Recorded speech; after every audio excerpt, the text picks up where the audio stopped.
Welcome to the 1905 podcast, home of the world champions, Chelsea. Each week, Joe and I bring you our unfiltered takes on the highs, the lows, and everything in between, following the Blues from Gate 13 of the Matthew Harding stand. Let's hit the notes. Okay, final whistle's just blown. Man United 2, Chelsea 1. I like to think that we pride ourselves in being pretty balanced on this podcast. We give an honest, I guess, fan review of how we feel about the game, and probably I kind of lean more towards the positive when I can, because it's just the way I am really as a fan. But I am really, really fuming about that, and I am going to try and keep this sort of short and sweet, I think, because the game is just finished, so you're getting a bit of an emotional reaction after the fact. But yeah, that was really, really bad from us. And what's the phrase that your mum says? I'm not angry, I'm disappointed. Probably a bit angry, but I'm just really disappointed. I just thought we were better now. I just thought this season, after the summer we had, at the end of last season we had, that we'd moved on from these sort of performances. But I'd argue that's maybe Maresca's worst performance, or our worst performance under Maresca, and probably his worst performance. I mean, you can put a couple others in there. The two games against Brighton last season were really bad, but yeah, I'm fuming with that. Okay, let's try and give some sort of sense of how I feel. Okay, well, first of all, I was so looking forward to the game. It's Man United. I actually love a late Saturday game. I think it's a really kind of a nice time to watch football. Played football myself this afternoon. We won the game on penalties. I scored my pen, and I'm buzzing. I like the game. I look at the team. The team came up pretty much as I finished my game, and I was like, oh, do you know what? I love that 11. Really, like, not far off what me and Joe had talked about in the last pod. Actually, arguably better, because I didn't think Reece would start. He was there. I'm looking at it thinking, yeah, that's a really good 11 for us. And I looked at United's, and I think this is why it stings even more. I looked at that United team and I thought, oh, that looks bang average. You know, and I was thinking, like, if we beat them here, which I looked at that, I thought we could, maybe should, then this might be Emery's last game. And me looking forward to the game and kind of thinking this is a nice Saturday evening lasted 4 minutes. 4 minutes until just, I mean, we talked about schoolboy defending and mistakes against Bayern Munich. It was worse, wasn't it? Like, I'll let Joe analyse the goals defensively, because he's much better at that than me with his background at playing at a very good level at centre back. But what I'll say is, 4 minutes in, wet pitch, Rob Sanchez, just don't make the tackle. Just if he skips past you, the defenders can't get back, and he puts it into the empty net. 1-0 down, we go again. Or stay on your line and he's got to beat you. It's just terrible decision making, and yeah, it's a red card. I haven't really got over this yet in the last hour and a half, plus it's been, I just think Maresca's decisions were so negative. So negative. Of course, you've got to bring a keeper on. So when it was Estevao, you kind of knew it would be Estevao. And again, I'm gutted about that. So excited to see him play, as I've been saying a lot. But fair enough, it was going to be him or Neto. All right, you've got to do it. So that comes up, you're just a bit disappointed. When Neto's came up at the same point and Tosin comes on, I'm like, well, United have started, it's early days, they've started well. It's just inviting pressure. And sure enough, all that happened for the next 20 minutes of the game was that we just basically said, yeah, United, you come on to us. A really poor United side, low in confidence. You come on to us. And I'm not even going to talk about the goals. I'll let Joe do that if Joe wants to. But the only thing I'll say is, yeah, Jorgensen, the ball goes 30 yards in the air. Come and punch it. Just someone go and punch them or head the ball. And it was just dreadful. But just terrible defending. And I just looked at it and thought, rather than leave on, Pedro Neto and think you've got an out with pace in behind and you've got a threat still, it just felt like we were just, I don't know, just really, really negative. Again, I sort of said it on our little WhatsApp group. I was like, if you're playing Man City or a Liverpool, you could kind of understand it, thinking, was it a bit damage limitations? Fair enough. But you're playing Man United, a really poor United, low on confidence. Make the one change, see how it goes for 15, 20 minutes, and then make a call on it. I just felt it was so negative. And to be honest, we never recovered from that. We never recovered from that 20-minute, 25-minute spell where we went 2-0 down. It was kind of like game over. I mean, I would argue we're quite lucky to have sort of been given a bit of a lifeline with Casemiro's red card. I mean, it's silly from him. It's a bit stupid, really.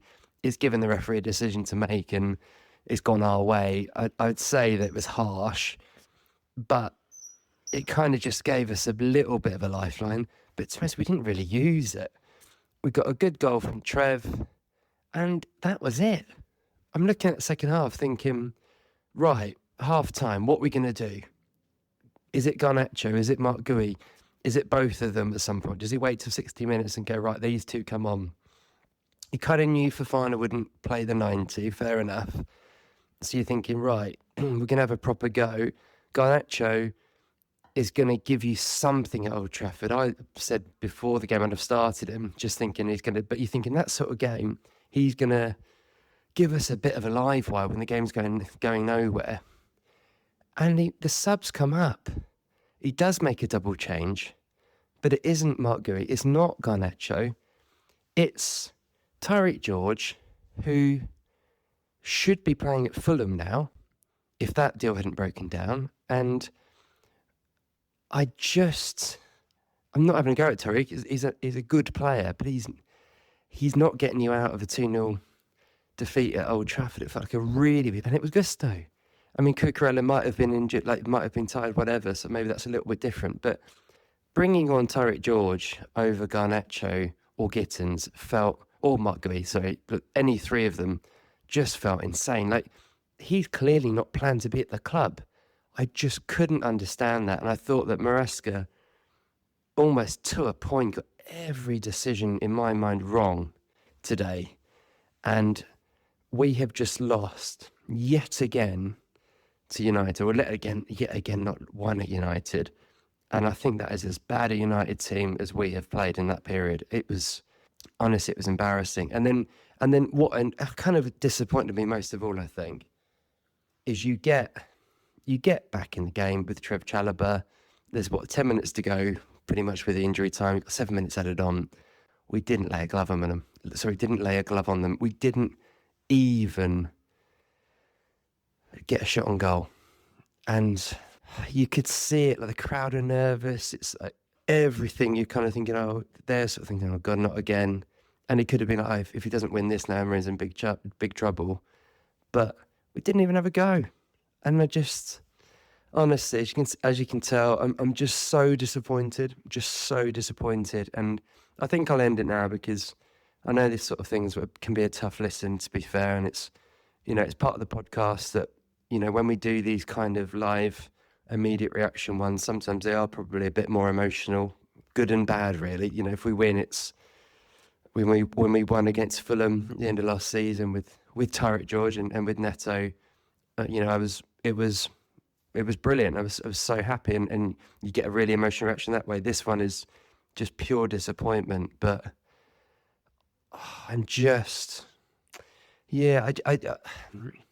I'm sort of looking at our season. It's early days, but I'm thinking, okay, I just thought we were, I predicted we finished third. I thought we were there. I thought we were really a bit more grown up now as a team, and I'm looking at saying, no, we're not that far on from where we were last year. And I'll finish with the thing, and we don't want to keep talking about this. We don't want to do it. But at the end of last season, us on the podcast and most Chelsea fans were saying, what do we want in the window? We want a goalkeeper and a centre-back. That's all we were asking for. Anything else was a bonus. We knew Esteval was coming in.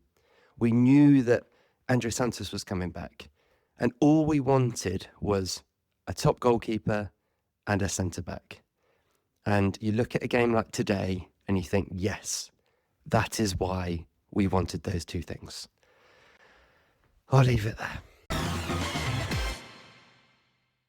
I've got to be honest, mate. The idea that we're only a few games into the Premier League season, played one European game, I don't want to come on here as like really overreactionary, because I think that's kind of what lots of other podcasts try and do. But I have to say that's probably one of the most disappointing games of football I have watched in a very, very, very long time. And to say I'm upset and angry is beyond belief, because I thought this Chelsea team were a bit smarter, a bit cuter. For the manager was a little bit cleverer. I thought that we had something going here, and in the first 5 games of the season, I'm really failing to see any of it, quite frankly. We had a purple patch against West Ham, as we've previously mentioned, but really, other than that, it's been dross, let's be honest with you. The Brentford game was very poor. The Crystal Palace game was very poor. And so on and so on. And at the moment, we look a little bit lost. I thought the manager's decisions were absolutely horrendous yesterday. I was so upset when Esteval went off, because, fair enough, someone has to go. That's fine, no problem. And then I saw Tosin come on. And I'm thinking, well, what the bloody hell are you doing? You know this, man. Do your research. Man United, at the moment, are not a very good side. Props for them for the win. I can't take it away from them. We pretty much gift wrapped it for them. But they got the victory. But they are a poor team. And anyone who knows and watched them at the moment will tell you the same thing. This isn't a Chelsea take. This isn't a Chris and Joe take. This is purely what everybody is saying about them. And when you watch them, you can't disagree. And you knew they were going to come at us. The rain was absolutely flying down. And then you see the board come up and you're thinking, surely he's going to bring Andre Sanchez on. Let the game play out.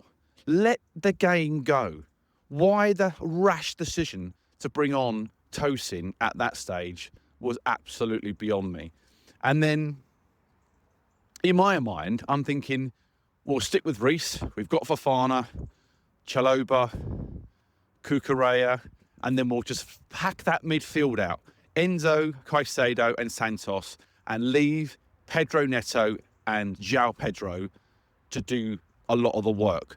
We basically chopped off both our arms yesterday, or both our legs, whichever way around you want to look at it. We basically just took everything off and just left the head on with João Pedro up front, which was just absolutely just horrific decision. And I've really felt for him, because all Chelsea needed to do was put the ball in behind them. You saw it later on in the game, and actually even before half-time. We didn't play well. But there were occasions where Reece was getting the ball, when Cucurella was getting the ball, and they had no outlet. You wanted Reece to get that ball there and be pinging a ball 45 yards over the fullback's head. But we had no outlet ball. So if we went to João Pedro, what was he supposed to do? Hold off 4 players. There was no pace in behind. And I thought, if we can just compact the midfield, the back 4 hasn't changed. That's all fine. The goalkeeper's gone off. We have to replace the goalkeeper. But for goodness sake, do not bring on another defender, take off another striker. And then to make it worse, obviously Cole Palmer then gets dragged. Now, I'm not sure yet if Cole Palmer's been dragged because he is carrying an injury. And did they think to themselves, it's pissing rain, we're 1-0 down, and he's not quite on one leg, but he's basically playing on 1.5 legs. Do we want him running around like a nutter for 90 minutes carrying an injury? So I'm not sure if he was injured or if they've taken him off for precautionary measures. But no Palmer, no Pedro Neto, and no Esteval. All gone in the space of 10 minutes. And the goalkeeper, obviously. And you're going, this is suicide.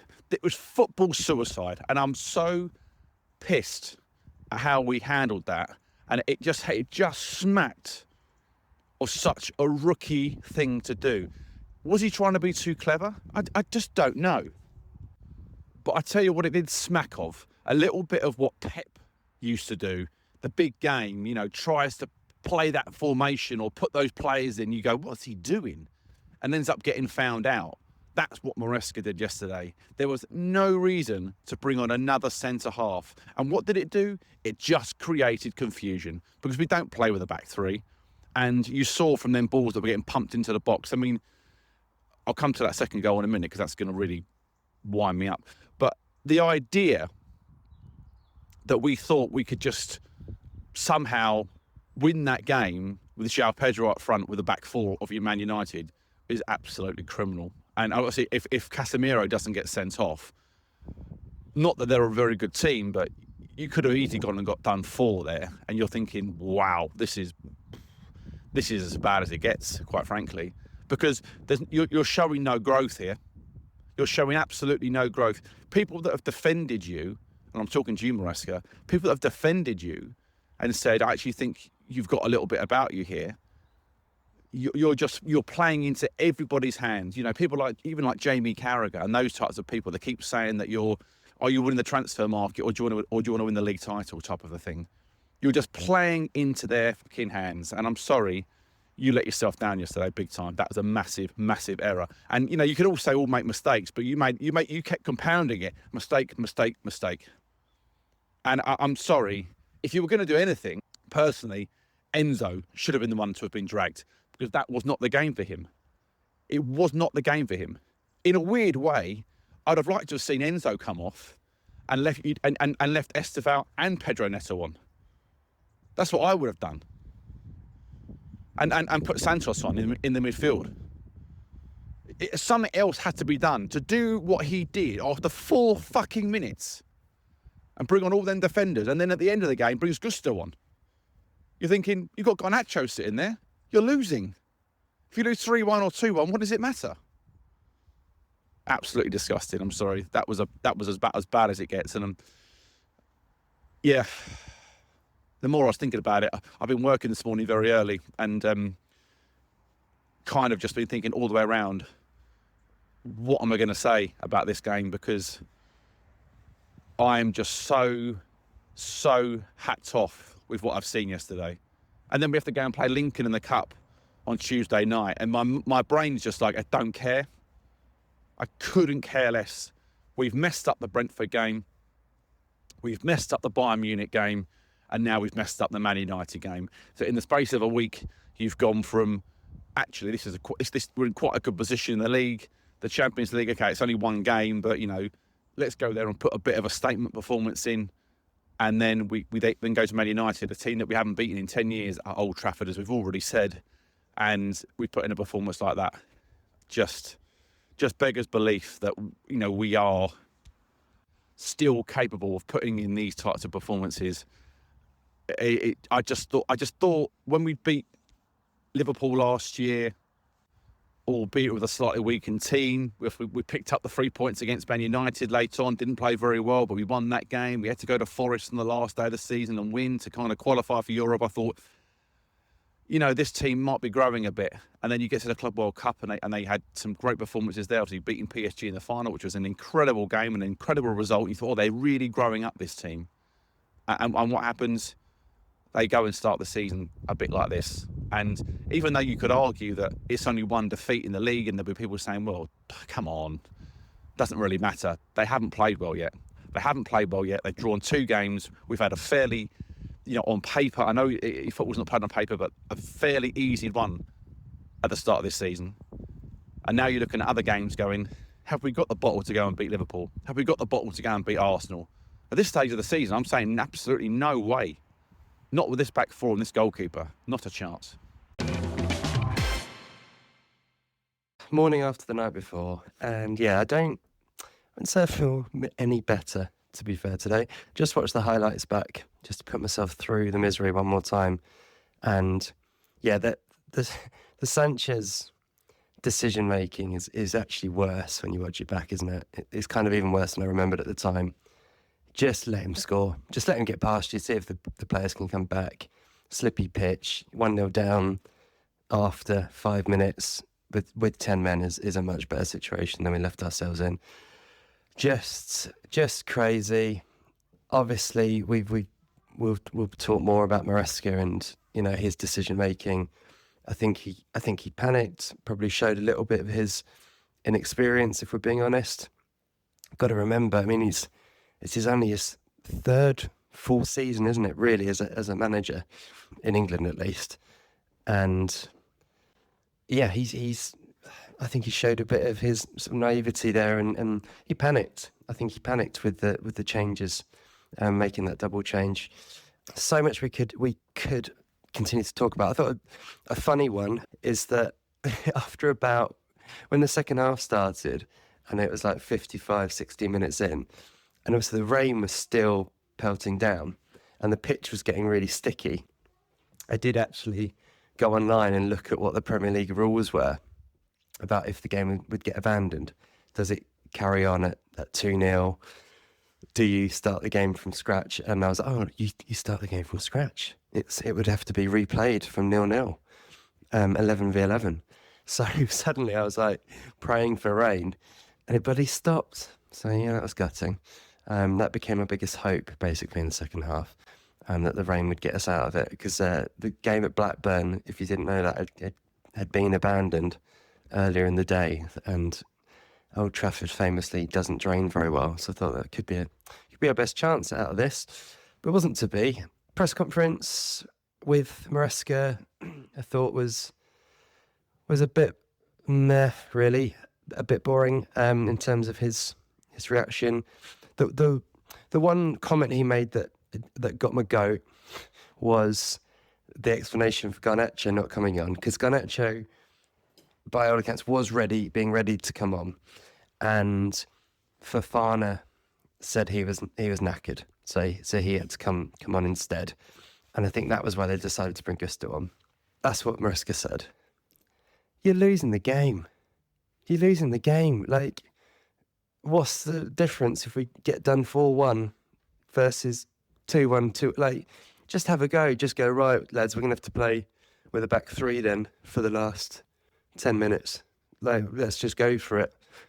Throw caution to the wind. Garnacho, without a doubt, would have made something happen. He's just that sort of player. I'm not saying he would have saved the game for us, of course not, who knows, but he would have made something happen. He would have made the Old Trafford crowd nervous, and again given us another chance of getting something from the game. And if we'd come out with a 2-2 draw from that game, having had the disaster start with that we did, again, you'd feel so different, wouldn't you? You'd be like, wow, okay, we've shown a bit of character. But what was disappointing, I did say it yesterday, was just the fact that even when we did go back to 2-1, we didn't have another go. You've got that horrible wet pitch, nightmare for goalkeepers. Get some shots away. Get some shots up from range. Hit one from 25, 30 yards. But I don't know, it just didn't look like we had it in us to do that. You don't see enough of it in modern football anyway, I always think, like long shooting. It's kind of become XG'd out of the game, isn't it? Because it's low percentage efforts, doesn't fit the tactics. Much better to recycle the ball, go back round, try and make opportunities and stuff. Like, growing up, one of my favourite players was Roberto Di Matteo, and he was kind of famous for it, really. He scored some absolute worldies for us. No better example than being the FA Cup final in '97.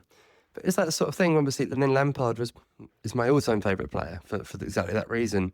And on a pitch like that, I'd be like, yes, get some shots in. Let's test the keeper. We know he's by no means a top class keeper. They've already bought a replacement for him. I just felt that was really disappointing, again, in terms of just our attitude to the game, really. And yeah, overall, really disappointing. I'm going to hand over to a listener, Declan, who sent us a voice note this morning, and hand over on his part that he talked about those subs as well at the end, and obviously the use of Tyreek over Garnacho, which again would have been the other decision to make. He didn't have to. It wasn't just about Gusto. It was the use of Tyreek. So over to you, Declan, and then we'll hand over to Joe.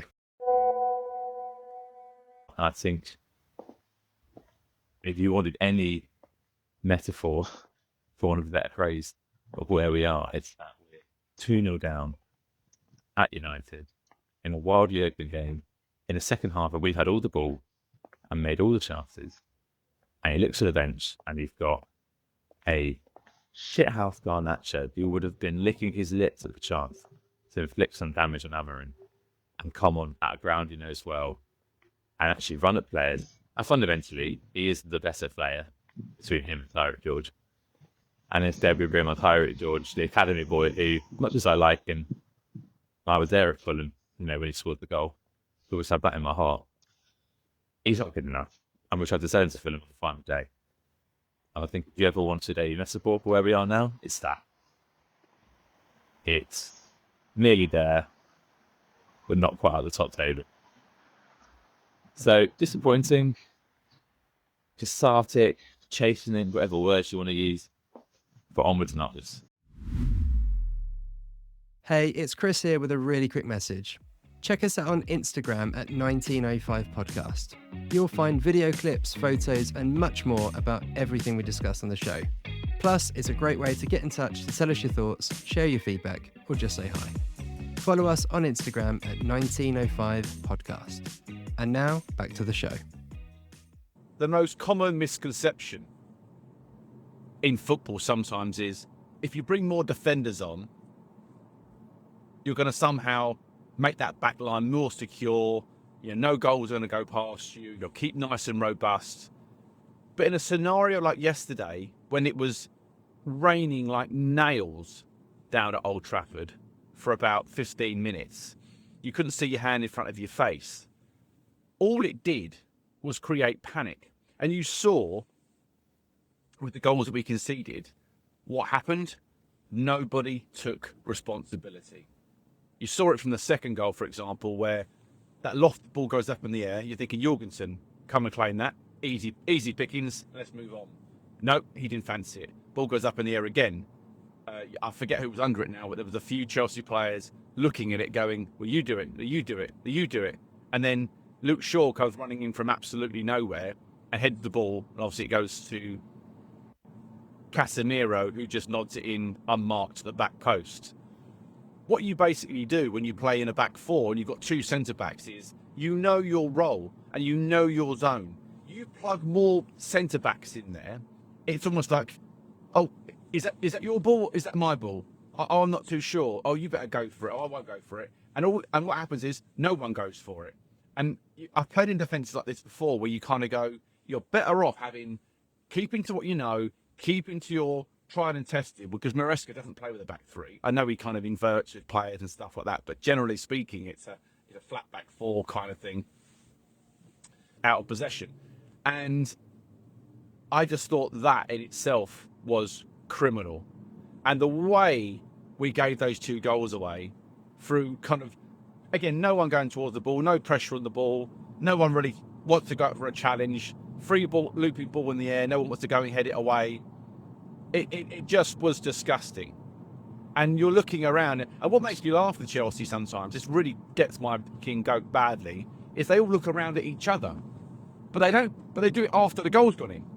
You see Trev having a look at Sanchez when he got sent off, going like, oh, what's he doing? You see Enzo having a moan at, I think it was Fofana, when the second goal goes in, when Luke Shaw nods it over to Casemiro. He starts moaning after the event, opposed to going at the start of the corner or set piece. Who's marking who? At the start of the game, they'll know their players, but obviously there's been a bit of confusion with the red card, so right, okay, what's going to happen? But if only the goalkeeper that's gone off, those things don't change. You might have to drop João Pedro back maybe to do some defending, or you might have to drop Enzo back to be like a screen in front of somebody or something. But generally, the set-piece marking should all be okay. If, the centre-half goes off, sent off or something, or gets injured, yeah, you might have to rejig some stuff. But it didn't yesterday. We made it hard for ourselves for absolutely no reason at all.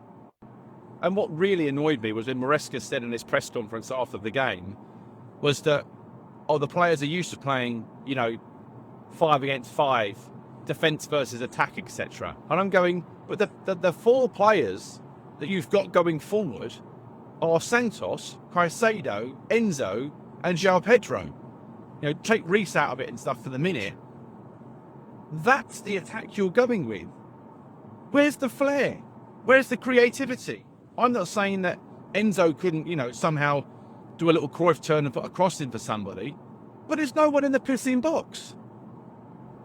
So you have to have a Pedro Neto, an Esteval, a Palmer, you need somebody to create something. You've got poor João Pedro running around like an absolute headless chicken. By the way, I actually think he come out of the game with a lot of credit. He went down a few times a little bit easy for me. He does get a few tackles and a few whacks. Obviously, he's looking for free kicks a lot of the time, and sometimes he gets them, sometimes he doesn't. But I just felt for the guy. I was like, you've given him... Apparently, he's on his arse in terms of fatigue. He's played a lot of football recently, travelling with the national team, etc. He's the one that's come back and hasn't had a rest. And honestly, with the lapsed injury, you're asking him to run around the entire game, basically at Old Trafford, on his own, and say and try and make him do something. I just thought his logic there. We've got 4 against 5 and all that. We've got 4 attackers and that's okay. The attackers were fucking holding midfield players in the main. That logic to me was a nonsense. He's come out with no credit with that comment for me. You have to have an outlet ball. And even if you decide to say, right, I'm going to leave Pedro Neto on, right?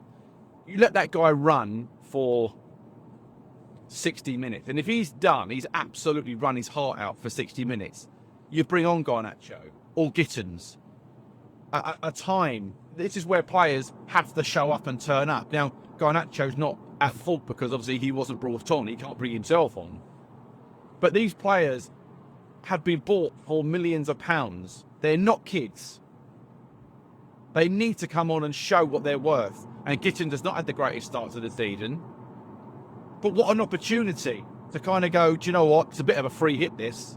We're not expected to win now. We've got 10 men. We've been playing for 10 men for most of the first half. The goalkeeper's been sent off with 2-0 down. Neto's running his heart out, for example, which he didn't because he was taken off. But I can come on now and show my worth. You know, what if I create something or score a goal or beat a player? There was none of it.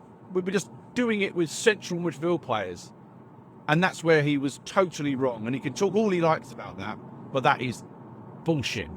This Chelsea team had an opportunity at the start of the season to gain some really good points, gain some really good traction, push themselves away, because teams like Newcastle and Villa and stuff, they haven't started well. Tottenham drew again yesterday. But all you're doing with performances like that yesterday are telling me that we are going to be basically competing for the top 5 again, and it's all going to be a scrap, and it's going to be a bit nasty, and they've got to get their act together real fast here, because you get to the point where you're going to come under pressure if you start playing Liverpool, Arsenal again, and you don't pick up those results again. You know, you have to beat everybody else before you can start beating, you know, Liverpool on a regular basis or Arsenal on a regular basis, who, by the way, are playing very, very well. That's the thing. These games are going to be really difficult to win. And, you know, you're coming up short all the time against teams that you should be beating comfortably. It's just not good enough, Maresca, at the moment. I'm sorry. You need to really sort this out big time, because I know you were hard done by in terms of not getting a centre-half. I think you probably wanted one, you know, but it's so plain and visible. We've said it for 1,000 times.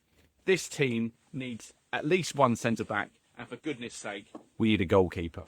And I know Sanchez, for all the reasons we've said before, he's doing a job in goal for us and all that sort of stuff. This is what he does. He plays well against Bayern Munich on Wednesday night, and the very next week he has an absolute brain fart, and he does exactly what he does by coming out knee-high tackle on Waymo. And you just think, just logically, even if he misses that tackle and he slots the ball in at 1-0, you've still got 11 players. Your game plan's still, you know, or you're 1-0 down, but you can still kind of get back into the game and work your way back in. Coming out and siding someone down on the edge of the box by his knees, nowhere near the ball, is just suicide. I'm sorry, it's not good enough. Really disappointed week, and, you know, losing games of football happens. It's going to happen all year long, here and there. and we won't react this way the entire time. But that yesterday was unwatchable football from start to finish. It was mistake after mistake after mistake in every position, in every way, from manager to players. It was a nightmare. Wanted the game to end as soon as it started. Really look forward to the game. Like Chris said in his voice note at the start, was really looking forward to this. I thought we'll go there. This is the time we're going to nail these 2 or 3-0, maybe even more if we get going. But yet again, we've come up short. Right, where do we go from here? Let's try and finish the pod with some thoughts in that respect. Lincoln on Tuesday night is clearly an important game now. And I know, Joe, I get what you're saying about not caring, but at least after a horrible day like yesterday, we do have the chance to, I think, get confidence back in the group and get a good win. It's Lincoln are third, actually, in League One, started the season really well. So they'll be up for it. They'll be confident, but obviously Chelsea should be going there and winning comfortably, as we know. Sanchez, we believe, will only serve a 1-match ban. I was joking yesterday that we might appeal for it to be longer, but it will be 1 match. And to be fair, the way that Jorgensen certainly did for that second goal, we might be glad to have Big Bob back. Oh, I never thought I'd say that, but yeah, he'll be suspended for the Lincoln game and then be back for the game against Brighton. What do we expect against Lincoln? It will be a lot of changes, won't it? We know that Mark Gui can't play because he's cup tied, but surely he won't play João Pedro, because if there's one player who really looks like he needs a rest, it is João Pedro. Do you think he'll come out? It'll probably be Tariq George up front, won't it, unfortunately? That feels that's the only other option, unless they bring in Maresca from the under-18s, also for the under-23s. Other things you'd expect to see, I mean, again, actually, I will look forward to the game on the basis that actually people at Esteval you'd think will play, you think Garnacho will probably start, and I think to see those guys from the start will be really interesting. The one I'm really interested in talking about, and I know it's a frustration point for Joe this, because he loves him as a player but is incredibly frustrated by his injury record, but is Romeo Lavia. So Lavia has been training now for a few weeks, is fit, I believe, or as fit as he ever is, still yet to complete 90 minutes for Chelsea Football Club.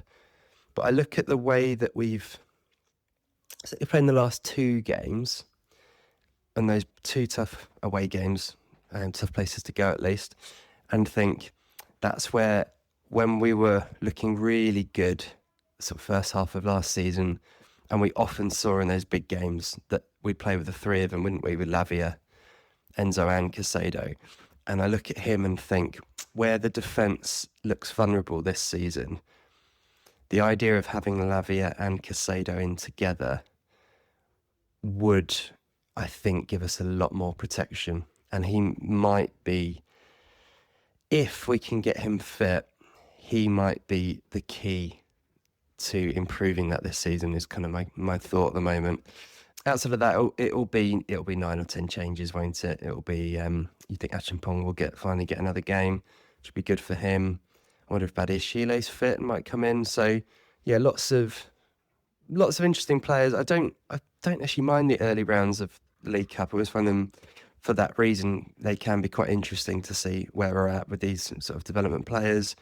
Hato, of course, he'll be another one who comes in. So plenty of players to get a proper look at.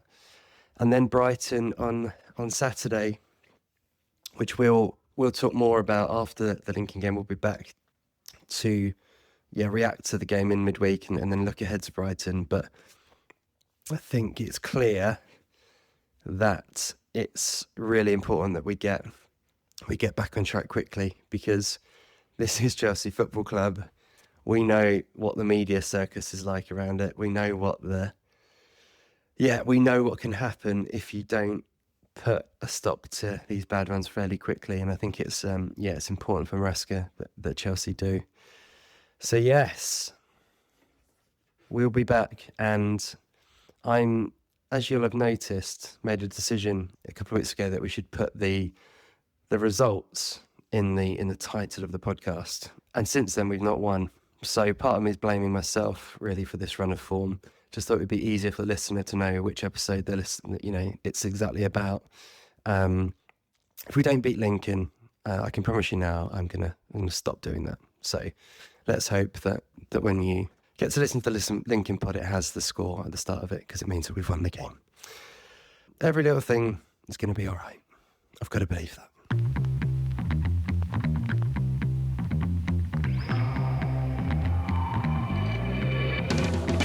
Those were the Chelsea notes for this week. If you enjoyed the podcast, do us a favour and share it with a fellow Blue. And we'd love to hear your thoughts, so leave us a review wherever you're listening. Wherever you may be, stay carefree, and remember, every little thing's gonna be all right.